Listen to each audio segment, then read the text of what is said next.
सर्वांना नमस्कार. स्वागत आहे आपलं मराठी चातुर्य कथा या यूट्यूब चॅनलवर. व्हिडिओला लाईक करा, चॅनलला सबस्क्राईब करा आणि बेल आयकॉनवर प्रेस करा, जेणेकरून सगळ्या नोटिफिकेशन तुमच्यापर्यंत वेळेत पोहोचतील. मिलन अभी आधा अधुरा है भाग 213.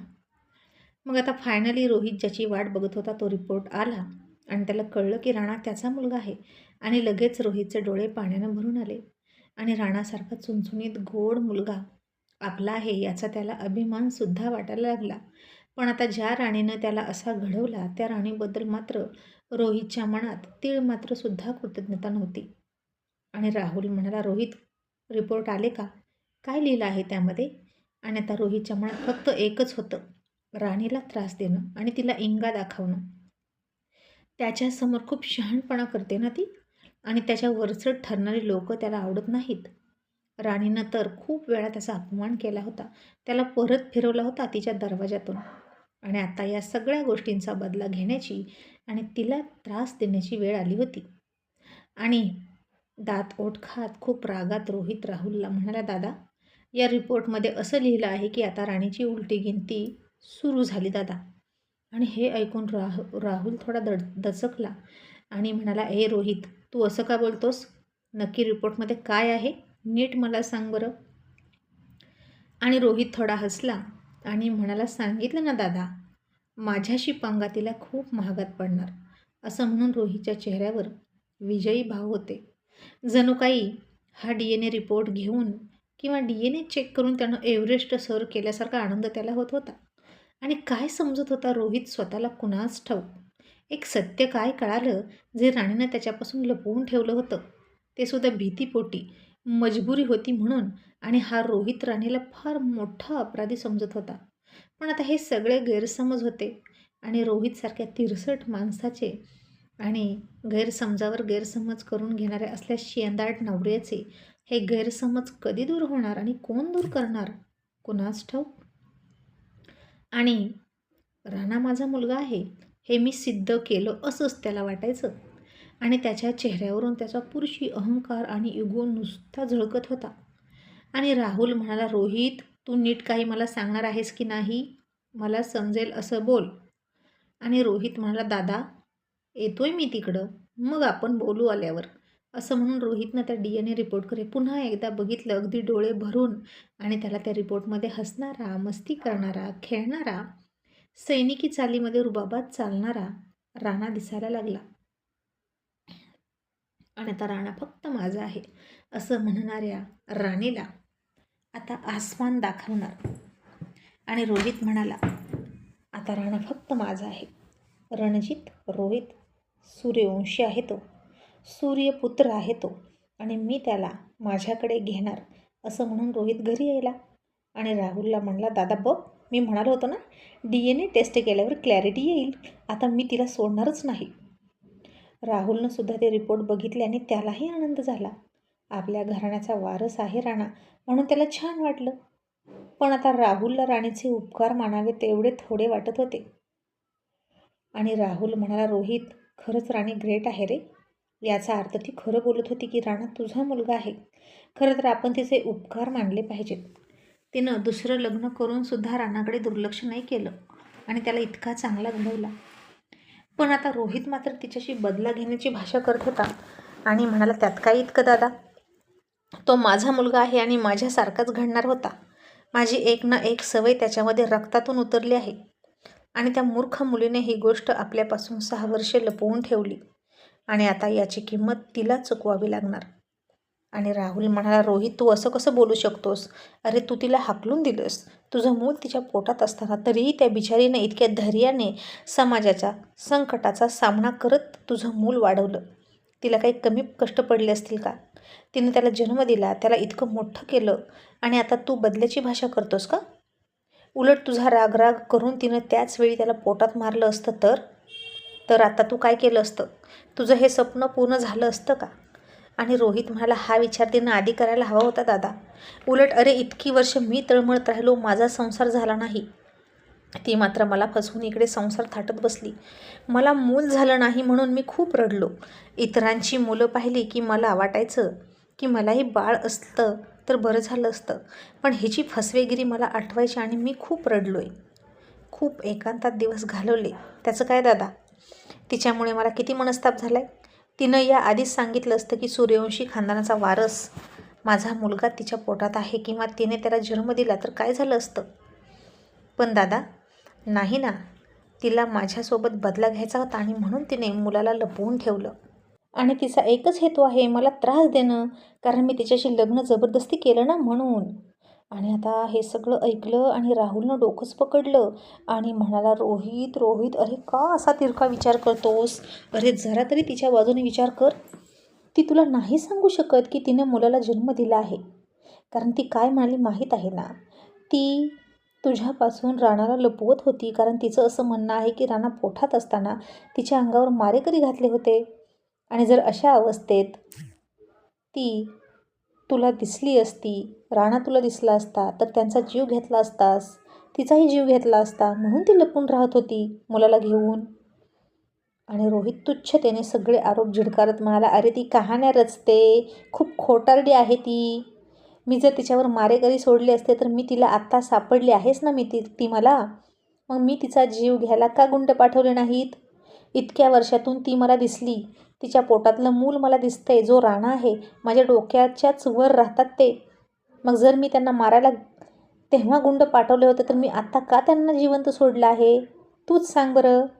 माझा बदला मी आताही घेऊ शकतो की नाही? राहुल आता थोडा विचार करायला लागला आणि म्हणाला, हो तेही खरं आहे. रोहित म्हणाला, अरे अगदी बरोबर आहे, मी बोलतोय ते. हे बघ दादा, मी कधीच असं नाही केलं आणि मी गुंड पाठवले नाहीत आणि मी आईची शपथ खोटी घेणार नाही. आणि राहुल आता शांत झाला. रोहित आईची शपथ खोटी घेणार नाहीच हे तर खरं होतं. आणि नक्की हा काय घोळ आहे? या बाबतीत राणीही खोटं बोलणार नाही हे त्यालाही माहीत होतं. रोहितही खोटं बोलत नव्हता. आणि राहुल कन्फ्यूज होऊन म्हणाला रोहितला, रोहित, खरंच ही फार आनंदाची गोष्ट आहे. आपल्या घरच्यांनाही कळलं तर त्यांनाही खूप आनंद होईल. आणि रोहित म्हणाला, घरच्यांचं सोड, आधी माझ्या चेहऱ्यावरचा आनंद बघ ना दादा. आता राणाला भेटण्यापासून मला कोणीही नाही रोखू शकत. मी खूप हक्कानं त्याला भेटू शकतो, कारण आता माझाही त्याच्यावर बरोबरीचा हक्क आहे. आणि आत्ताच घरी जाऊन सांगू नकोस बरं का तू. आपण डायरेक्ट राणाला घेऊन जाऊया सगळ्यांना भेटायला. आणि राणालासुद्धा हे ऐकून खूप आनंद होईल. त्याला त्याची पूर्ण फॅमिली मिळणार आहे. आणि राहुल म्हणाला, पण रोहित, राणीचं काय? आणि रोहित म्हणाला, तिचं काय तेव्हा? तिनं केलं ना दुसरं लग्न. ती कुठं एकटी आहे?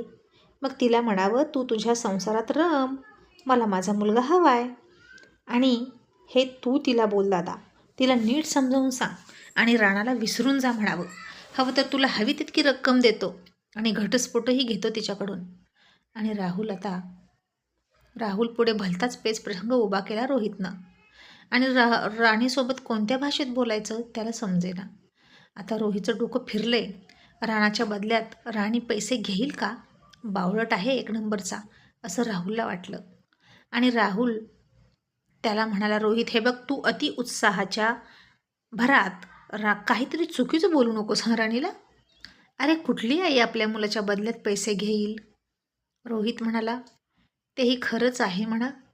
ती माझ्याशी कशीही वागली असली तरी राणाची आई आहे ती. पण राणावर तिनं चांगले संस्कार केले, त्या बदल्यात मी तिला पैसे देऊ करतो. आणि आता तिच्या संसारात राणाचं काय काम आहे? राणा तर सूर्यवंशींचाच आहे आणि तो सूर्यवंशींकडेच असायला हवा, कारण तो या घराण्याचा वारस आहे. तिला होईल की दुसरं मूल त्या मनोजकडून. थांब, तिच्याशी आत्ता बोलून येतो, असं म्हणून तो रिपोर्ट घेऊन राणीच्या खोलीसमोर गेला रोहित आणि दरवाजा वाजवला. तिच्या नोकरला वाटलं की राणी असेल म्हणून तिनं दरवाजा उघडला.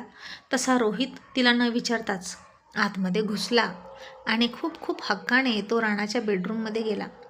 तर राणा बेडवर बसून अभ्यास करत होता. आणि आता रोहितनं पटकन बेडवर अभ्यास करत असलेल्या राणाला उचलूनच घेतला आणि हसायला लागला. आणि राणाला आता काही कळेना. राणा गाल फुगून म्हणाला, फ्रेंड, तुम्ही काल माझ्याशी बोलत नव्हता ना, मग आता अचानक का आलात? आणि तुम्ही जा, नाहीतर माझ्या आईला राग येईल. तिच्या परवानगीशिवाय तुम्ही घरात कसे आलात? ती तुम्हाला पण ओरडेल. आणि रोहित म्हणाला, नाही ओरडणार, आणि आता मी कोणालाही घाबरत नाही. राणा म्हणाला, पण काल तुम्ही माझ्याशी बोललाच नाहीत आणि मला माहीत आहे तुम्ही मला काल तसं का केलं. रोहित म्हणाला, का केलं? राणा म्हणाला, आई म्हणाली की आता तुम्हाला तुमचा मुलगा भेटला आहे ना, त्यामुळे तुम्हाला आता माझी गरज नाही. हे खरं आहे का फ्रेंड? आणि आता राणीच्या या बोलण्याला खोटं म्हणावं की खरं हे रोहितला कळेना. इतर वेळी म्हणाला असता, खोटं बोलते तुझी आई, एक नंबरची खोटारडी आहे ती.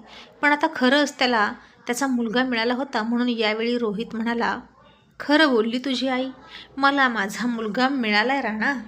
आणि राणा थोडासा हिरमुसला आणि म्हणाला, मग सोडा मला आणि तुम्ही तुमच्या मुलाकडे जा आणि त्याचे लाड करा.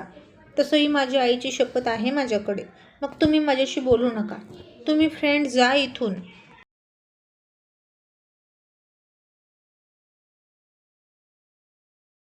आणि रोहितने राणाला आणखीन घट्ट मिठीत पकडला आणि त्याच्या गालाची पप्पी घेत म्हणाला, राणा, माझा मुलगा कोण आहे तुला माहीत आहे का? तुला आवडेल का त्याला भेटायला? मी तर खूप एक्साइट आहे त्याची तुझ्यासोबत भेट घालून द्यायला.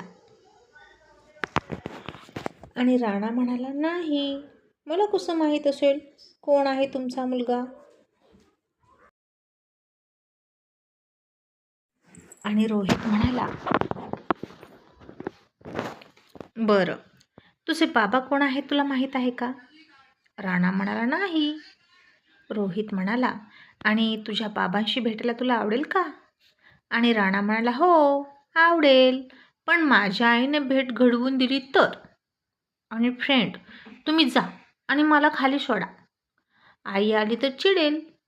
आणि रोहित म्हणाला, राणा, आता अजिबात घाबरू नकोस आईला, उलट आता तीच मला घाबरणार आहे. आणि बेटा, मला आता फ्रेंड नाही म्हणायचं. राणा म्हणाला, फ्रेंड नाही म्हणायचं, मग काय म्हणू? आणि रोहितचे कान तरसले होते आता त्याच्या तोंडातून बाबा ऐकण्यासाठी. आणि रोहितचे डोळे पाण्यानं भरून आले आणि तो म्हणाला, राणा, फ्रेंड नाही, बाबा म्हण. मी तुझा बाबा आहे, रोहित सूर्यवंशी, आणि आजपासून तू मला बाबा म्हणायचं. आणि हे ऐकून छोट्या राणाला धक्का वगैरे बसला नाही बरं का. इतकी समज त्याच्याकडे नव्हतीच. आणि रोहित ओळखीचा होता, तो रोज भेटायचा आणि आता त्याची नव्याने बाबा म्हणून ओळख झाली यात त्याला काही विशेष नाही वाटलं. आणि तुम्ही माझे बाबा कसे, असा प्रश्न त्याला पडला. पण आता याचा बाबा म्हणजे याच्या आईचा नवरा, ज्यानं तिच्यासोबत नाजूक क्षण घालवले रात्रीचे. इतकं सगळं खोलातलं ज्ञान या छोट्या राणाला नव्हतं. आणि रोहित त्याला सोप्या भाषेत समजावत म्हणाला, राणा, मी तुझा बाबा आहे कारण तुझ्या बाबाचं नाव रोहित सूर्यवंशी आहे आणि माझंही नाव रोहित सूर्यवंशी आहे. आणि म्हणून म्हणून मी तुझा बाबा आहे. मग म्हणशील ना मला आजपासून बाबा? आणि राणा म्हणाला, नको, मी तुम्हाला फ्रेंडच म्हणतो. तसा रोहित हसला आणि म्हणाला, ठीक आहे, मला काहीच फरक पडत नाही, तू मला फ्रेंड म्हण किंवा बाबा म्हण किंवा आणखीन काहीही म्हण, पण आता मी तुझा बाप आहे म्हणजे आहे आणि हे कोणीच नाकारू शकत नाही. आणि कधीतरी तुला सवय लागेलच मला बाबा म्हणण्याची. तसा तिकडून राणीचा आवाज आला आणि ती मोठ्यानं म्हणाली, नाही, अजिबात राणाला सवय लागणार नाही तुम्हाला बाबा म्हणण्याची. आणि का म्हणेल तो तुम्हाला बाबा? तुम्ही त्याचे कोणीही नाही. आणि कुणी सांगितलं तुम्हाला की तुम्ही त्याचे वडील आहात म्हणून? आणि तुम्ही माझ्या घरात विनापरवानगी का घुसलात? तुम्हाला कोणी परमिशन दिली इथे येण्याची? चला, आत्ताच्या आत्ता बाहेर निघा, असं राणी खूप खूप रागात त्याला म्हणाली. आणि पुन्हा राणीनं त्याला बाहेरचा रस्ता दाखवला.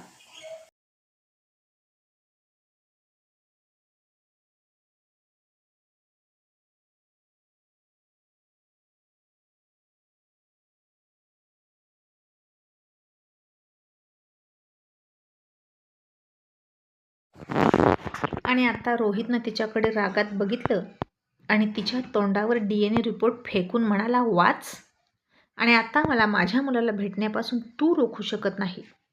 आणि आता मी त्याला भेटणारच, पण आता उलट तू त्याला भेटण्यासाठी तरसशील अशी अवस्था तुझी करून टाकणार. कारण या रिपोर्टमध्ये असं लिहिलं आहे की राणा माझा मुलगा आहे, त्याचं आणि माझं नातं सिद्ध झालं आहे बायोलॉजिकली. आणि राणीनं आता अविश्वासाने ते रिपोर्ट बघितले आणि तिने एक क्षण त्या रिपोर्टकडे आणि त्यानंतर रोहितकडे फार चकित होऊन आणि अविश्वासानं बघितलं आणि तिच्या डोळ्यातून अश्रू ओघळले. आणि रोहितनं तिला आणखीन एक धक्का दिला असं तिला वाटलं. गुपचूप DNA टेस्ट केली याचा अर्थ त्याला माझ्यावर विश्वास नाही. आम्ही दोघांनी जे क्षण एकांतात घालवले, मी त्यांच्यावर जे प्रेम केलं ते सगळं वाया गेलं. असं वाटतंय की प्रेम फक्त मी एकटीनं केलं आणि तो फक्त माझा उपभोग घेत होता. याला मी हवी तेव्हा तयार असायचे माझं शरीर अर्पण करायला आणि तो फक्त माझ्याकडे एक उपभोगाची वस्तू म्हणून बघत होता का?